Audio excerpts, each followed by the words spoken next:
কে মাদ্রাসার পক্ষ থেকে আন্তরিক সাধুবাদ এবং মোবারকবাদ জানাচ্ছি।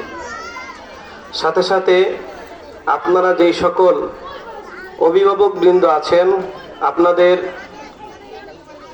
কথার সহযোগিতা, কাজের সহযোগিতা, মেধার সহযোগিতা, যে যেই লাইনে সহযোগিতা করেছেন তাদের সকলকেও জানাচ্ছি আন্তরিক মোবারকবাদ।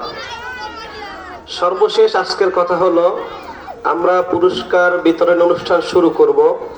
তার আগে আপনাদের একটা জিনিস মাথায় রাখতে হবে, যে একটা কম্পিটিশন যখন হয় সেখানে সবাইকে বিজয়ী ঘোষণা কখনোই করা হয় না।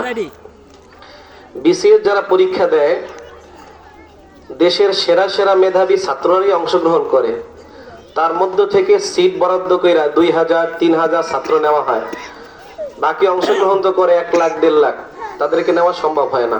তার মানে এটা না যে তারা মেধাবী নয়, তার মানে হলো এইটা মেধাবী ঠিক আছে, তাদের ভিতরে কোয়ালিটি চেক করা হয়, এইটার উপর নির্ভর করে তাদেরকে উত্তীর্ণ ঘোষণা করা হয়। তা আমাদের এখানে যারা অংশগ্রহণ করেছে, ছোট ছোট বাচ্চারা 3 বছর 4 বছর 5 বছর 7 বছর বয়সী, আমার প্রত্যেকটা বাচ্চাই মেধাবী এবং তাদের যথেষ্ট যোগ্যতা আছে, যার বলে আমরা দেখা যায় আমরা যারা আছি অনেক সময় মাইক সামনে পাইলে কি বলবো, কথা বলতে আমাদের হুঁশ থাকে না।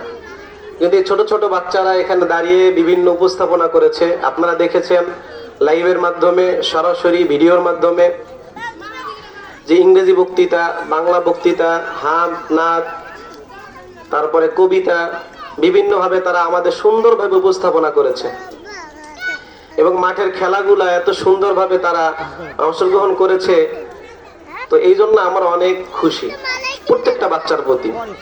তো এদের মধ্যে থেকে কেউ বিজয়ী হয়েছে, কেউ হয় নাই। তা আমরা এখানে পুরস্কার দেব এমনিতে প্রথম আপনাদের বিজয়ীদের নাম ঘোষণা কইরা,